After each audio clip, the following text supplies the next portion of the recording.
গীতা বিষ্ণুদেবের কাছে আসে কিছু জানার জন্য এবং গীতা যখন বিষ্ণুদেবকে জিজ্ঞাসাবাদ করে তখন বিষ্ণুদেব উল্টা গীতাকে ভালোবাসার কথা বলে। এটা শুনে তো গীতা খুব রেগে যায় আর বলে, আপনার কাছে শুধু একটা কারণে এসেছিলাম, এটা জানাতে যে ওই পাপ্পু বেঁচে আছে, আর এটার ভিত্তিতেই আপনাকে আমি আগামীকাল কোর্টে তুলব আর জামিন করাবো। তখনই পুলিশ অফিসারকে অন্য একটা পুলিশ ফোন করে জানায় যে নান্টুকে উঠিয়ে নিয়ে আসা হয়েছে, আপনারা তাড়াতাড়ি আসুন। তখনই গীতাকে ফোন দেয় স্বস্তিক, আর স্বস্তিক বলে, তুমি এখন ওই বিষ্ণুদেবের সামনে আছো আর বিষ্ণুদেব তোমাকে ভালোবাসার কথা বলেছে, আর তুমি ওর মুখে ভালোবাসার কথা শুনে প্রচণ্ড রেগে গিয়েছো।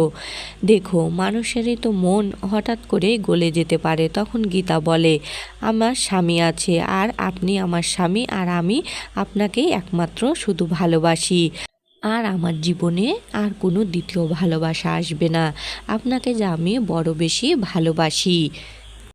এরপর গীতা সেখান থেকে চলে গেলে বিষ্ণুদেব বলে, গীতা আমি তোমাকে খুব ভালোবাসি। অন্যদিকে গীতা বাড়িতে এসে তার শ্বশুর অগ্নিজিৎকে বলে, বাবা এটা আপনি কি করছেন? শুধুমাত্র টাকার জন্য একজন নির্দোষ মানুষকে এভাবে ফাঁসিয়ে দিচ্ছেন, আর এটা তো একটা ফেক কেস, এ কেসের কোনো ভিত্তি নেই। গীতার এমন কথা শুনে তো অগ্নিজিৎ খুব রেগে যায় আর বলে, তুমি এটা কি বলছো? আমি কি টাকার জন্য এ কেসটা লড়ছি? তখন গীতা বলে, বাবা আপনাকে একটা বিষয় জানানোর ছিল, ওই পাপ্পু মারা যায়নি, ও বেঁচে আছে, আর মেহেক আমার হয়ে সাক্ষী দিবে। মেহেক তখন বলে, আমি আবার কি সাক্ষী দিব? ওই দিন তো ওই অনুষ্ঠানে সবাই ছিল আমাদের বাড়ির। তখন গীতা বলে, তুমি আমার একমাত্র সাক্ষী, আর তুমি শুধু এটা বলবে যে ওই দিন পাপ্পুকে ওর মার কাছে দেখা গিয়েছিল। এরপর গীতা সেখান থেকে চলে গেলে অগ্নিজিৎ মৈত্রীকে ফোন করে আর বলে, আপনার ছেলে কি সত্যি মারা গিয়েছে? এটা শুনে তো মৈত্রী একদম অবাক হয়ে যায় আর বলে, এটা আপনি কি বলছেন? তখন অগ্নিজিৎ বলে, গীতা বলছে যে পাপ্পু বেঁচে আছে আর আমার মেয়ে গীতার হয়ে সাক্ষী দিবে। এটা শুনে তো মৈত্রী দেবী রেগে যায়।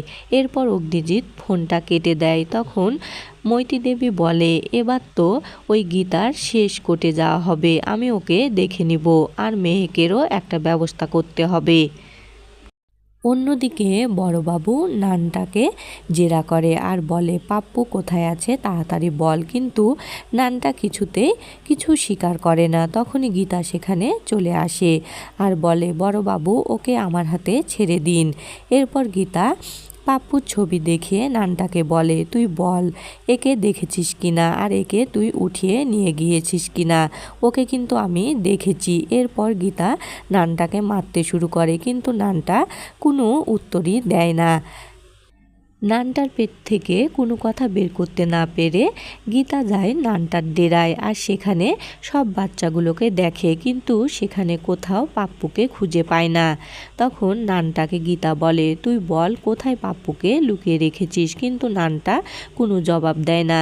গীতা পুলিশ অফিসারকে বলে, বড়বাবু এদের শিক্ষার বড় দরকার আছে, এদেরকে কোনো একটা হোমে পাঠিয়ে দিন।